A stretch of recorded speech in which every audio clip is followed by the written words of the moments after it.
Një 21 vjeçar lindur dhe banues në Bulqiz garon në prangat e uniformave blu që autorit dyshuarit disa vjedhjeve të automjeteve në Bulqiz e Durrës. Hetimet për serinë e vjedhjeve të automjeteve kanë zbuluar një aktivitet të dyshimt, ku makinat e vjedhura dyshohet se shiteshin te persona me precedent penal për përdorim në veprimtari kriminale.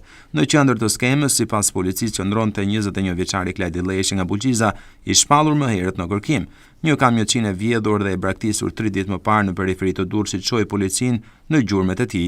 Në bashkëpunim me komisariatet e Tiranës dhe Bulqizës, policia zhvilloi operacionin Markat, gjatë të cilit u arrestua 21 vjeçari. Hetimet tregojnë se Lleshi vepronte në disa zona të Durrësit, kryesisht në lagjet 15 dhe 17, si dhe në qarkun e Dibrës.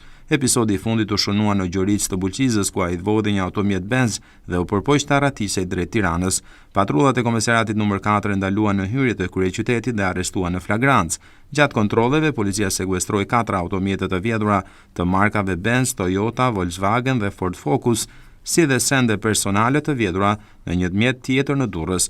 Hetimet po vijojnë për të zbuluar nëse 21 vjeçari është i përfshirë në vjedhje të tjera ende të paverifikuara.